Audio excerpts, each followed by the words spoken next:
अस्सलाम वालेकुम। मेरा नाम मोहम्मद शुएब है और आप देख रहे हैं शेबी बिटकॉइन यूट्यूब चैनल। आज के दिन मेरा टॉपिक क्रिप्टो मार्केट की अपडेट देना है, बिटकॉइन, इथेरियम का एनालिसिस करना है और साथ ही मैं आपको 2 कॉइन के सिग्नल दूँगा, जिनको आप लॉन्ग टर्म बाइंग कर सकते हैं। साथ में माइकल सेलर ने बिटकॉइन बाय किया है, उस बारे में बात करेंगे। और सीज़ी बायनांस के मुतालिक जो है कल के दिन बहुत फट था मार्केट में और इस वजह से मार्केट ने क्रैश भी किया, तो इस बात को भी डिस्कस करेंगे। सबसे पहले यहाँ पर बिटकॉइन का चार्ट मैंने ओपन किया है। बिटकॉइन के चार्ट में डेली का टाइम फ्रेम मेरे पास यहाँ पर ओपन है और डेली के टाइम फ्रेम में यहाँ पर 4 मूविंग एवरेजेस को मैं हमेशा इस्तेमाल करता हूँ, जिनमें मेरे पास जो है ग्रीन वाली 21 मूविंग एवरेज होती है और येलो जो है मेरे पास 50 मूविंग एवरेज होती है और पिंक और रेड जो है मेरे पास 100 और 200 मूविंग एवरेजेस होती हैं। तो यहाँ पर जब से बिटकॉइन ने जो है अपसाइड की मूवमेंट ली है, एक अच्छा हमें बुल रन दिखाया है शॉर्ट टर्म। उसके बाद जो है अभी तक जो है इसने अपनी फर्स्ट एक्सपोनेंशियल मूविंग एवरेज को रिटेस्ट नहीं किया, जो कि 26,000 के एरिया में है। और डाउन साइड पर जब ये आती है तो पहले इसका रिटेस्ट इस पर होगा और उसके बाद यहाँ इस थोड़ा बहुत बाउंस इसे मिल सकता है। उसके बाद जो नेक्स्ट एरिया है उसका 24,000 से 25,000 के दरमियान है, जो कि मैं मुसलसल आपको बताता रहा हूँ। तो यहाँ पर जो है अभी हमारे पास यहाँ अगर हम देखें तो वॉल्यूम जो है मुसलसल डाउन ज़्यादा जा रहा है, बिल्कुल ही स्लो वॉल्यूम। मार्केट में वॉल्यूम बिल्कुल भी ट्रेड नहीं हो रहा। और अगर हम इस MACD इंडेक्स की बात करें तो ये जब भी क्रॉसओवर करता है अपना, तो यहाँ पर हमें बुलिश या फिर बेरिश रन दिखाता है। तो जब यहाँ पर देखिए हमारे पास क्रॉसओवर हुआ तो हमें एक ह्यूज पंप मिला। तो अब यहाँ पर दोबारा से क्रॉसओवर होने जा रहा है, जो कि बेरिश क्रॉसओवर है। जैसे ही ये क्रॉसओवर जो है हमारा कंप्लीट होगा तो जो बायर्स हैं उनमें जो है एक पैनिक होगा और सारे के सारे जो है प्रॉफिट बुक करके मार्केट को डंप कर सकते हैं। तो आपने इस चीज़ को जो है क्लोजली वॉच करना है। अब यहाँ पर 4 आवर के टाइम फ्रेम पे मैंने जो है बिटकॉइन का चार्ट ओपन किया है। यहाँ पर मेरे पास डाउन साइड पर जो है एक बुलिश ऑर्डर ब्लॉक है और अप साइड पर एक बेरिश ऑर्डर ब्लॉक है, जो कि हाल ही में बना है। अब यहाँ पर जो है मैं आपको कंटिन्यूसली बताता रहा हूँ कि ये वाला जो एरिया है हमारे पास बहुत इंपॉर्टेंट एरिया है। 27,200 से लेकर 26,800 500 का एरिया। यहाँ से जो है बिटकॉइन को बार बार जो है स्ट्रॉन्ग वॉल्यूम मिलता है और ये अप साइड पर पंप करता है, जैसे यहाँ पर। तो इसमें जो है आपने अभी तक अगर मेरी अपडेट को फॉलो किया है तो आपने प्रॉफिट भी बनाया होगा। लेकिन अब यहाँ पर जो एक और बेरिश ऑर्डर ब्लॉक बिल्ड हुआ है, इसको हमने देखना है। ये अब हमारे लिए ब्रेकर के तौर पर काम करेगा। यहाँ पर अपसाइड पर जाकर हमें दोबारा से डाउन साइड पर एक नया लेवल देखने को मिल सकता है, या फिर हम जो है इस लेवल को जो है अपसाइड या डाउन साइड पर ट्रेड कर सकते हैं। तो इस चीज़ को आपने क्लोजली वॉच करना है। अब इथेरियम के प्राइस का एनालिसिस करते हैं। इथेरियम के प्राइस के एनालिसिस पर जो है मुसलसल मेरा एक ही जो एनालिसिस है वो बहुत ज़्यादा दिनों से वर्क कर रहा है। मैंने आपको यहाँ डाउन साइड पर ये वाला एरिया बताया था और अप साइड पर ये वाला एरिया बताया था, यानी 1720 से 1820 तक का एरिया था मेरा। और यहाँ पर देखें, यहाँ पर मैंने बताया था 23 मार्च को और अब जो है ऑलमोस्ट 28 मार्च है। तो मैंने आपको बताया था कि आप जब भी इथेरियम को यहाँ पर देखें तो आप उसमें एंट्री लें, जब भी अप साइड पर देखें तो आप उसमें एग्जिट लें। तो अगर ऊपर से आपने शॉर्ट की ट्रेड लेनी है तो शॉर्ट की ट्रेड भी बनती है। जैसे यहाँ पर जो है बार बार इसी सेटअप में जो है इथेरियम ट्रेड कर रहा है।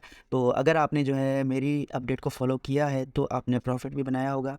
अब यहाँ पर जो है मैं आपको बाइंग रिकमेंडेशन की बात करता हूँ। यहाँ पर जो ये कॉइन है स्टेक्स, एक तो अच्छा प्रोजेक्ट है और कल के दिन मैं इसको देख रहा था कि बहुत ज़्यादा ये डाउन आया और 4 आवर के टाइम फ्रेम में ये 200 मूविंग एवरेज को रिटेस्ट कर रहा है। तो इसमें जो है आपको एक अच्छा बाउंस जो है वो मिल सकता है। यहाँ पर इसका एक ऑर्डर ब्लॉक भी मौजूद है और 200 मूविंग एवरेज स्ट्रांगली सपोर्ट करती है। तो आपने जो है इसको लॉन्ग शॉट करना है तो वो भी कर सकते हैं, लेकिन लॉन्ग शॉट में हमेशा रिस्क होता है। डाउन साइड पर अगर विक्स लगेंगी या बिटकॉइन करेक्शन लेगा तो ये भी करेक्शन ले सकता है।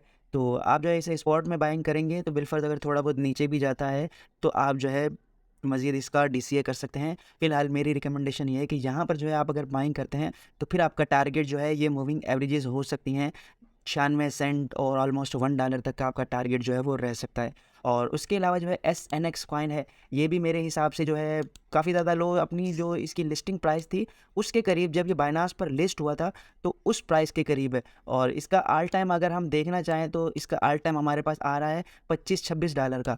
तो ये काफ़ी ज़्यादा डाउन है और अपनी लिस्टिंग प्राइस के पास है। तो आप इसमें भी स्पॉट में बाइंग कर सकते हैं फॉर लॉन्ग टर्म या फिर शॉर्ट टर्म अपना प्रॉफिट ले सकते हैं। और आपका टारगेट जो है यहाँ पर $1 का आप टारगेट ले सकते हैं। यहाँ पर जो है हमारे पास 2.26 आ रहा है बाइंग एरिया, तो यहाँ पर हम 3.26% जो है यहाँ पर हम प्रॉफिट बुक कर सकते हैं।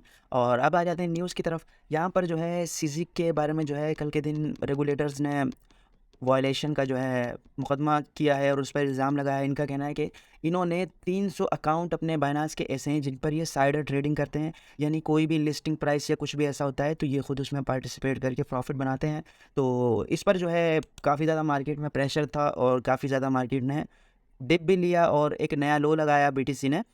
तो यहाँ पर सीसी ने भी फिर जवाबन कुछ बातें कही। उसने कहा कि भाई मेरे पास जो टोटल मेरे जो फ़ंड हैं वो सारे के सारे क्रिप्टो में ही हैं, तो मैं अपने फ़ंड्स को इधर-उधर सिर्फ ट्रांसफ़र करता हूँ, मैं साइडर ट्रेडिंग नहीं करता। और मेरे पास जो है पूरी दुनिया में सबसे ज़्यादा लाइसेंस है ट्रेडिंग एक्सचेंजेस के लिहाज से।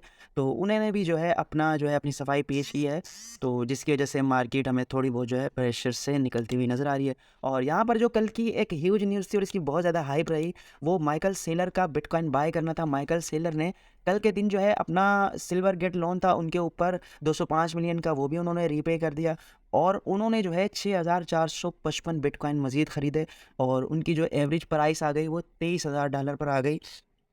और अब जो है उनके पास टोटल 1,38,955 बिटकॉइन है, जो कि प्राइस के हिसाब से देखा जाए तो 4.1 बिलियन जो है इनकी जो है वर्थ बनती है।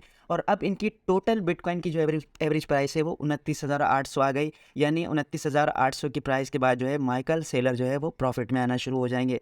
तो हमेशा से जैसे हिस्ट्री रही है, मैंने कल के दिन भी काफ़ी एनालिस्ट को कहते सुना कि जब भी माइकल सेलर बाइंग करते हैं तो इनका जो है हमेशा से बिटकॉइन डंप कर जाता है जब भी इनकी बाइंग होती है बिटकॉइन की। तो कल के दिन भी वो सेम वही हिस्ट्री रिपीट हुई और इनका दोबारा से जो है बिटकॉइन जो है डंप कर गया इनकी बाइंग करने के बाद। तो अब नेक्स्ट देखते हैं मार्केट में क्या डेवलपमेंट होती है और मार्केट किस तरह के रंग दिखाती है हमें। ये थी आज की वीडियो। उम्मीद है कि आज की वीडियो भी आपके लिए इन्फॉर्मेटिव रही होगी। मिलते हैं अगली वीडियो में। अल्लाह हाफिज़।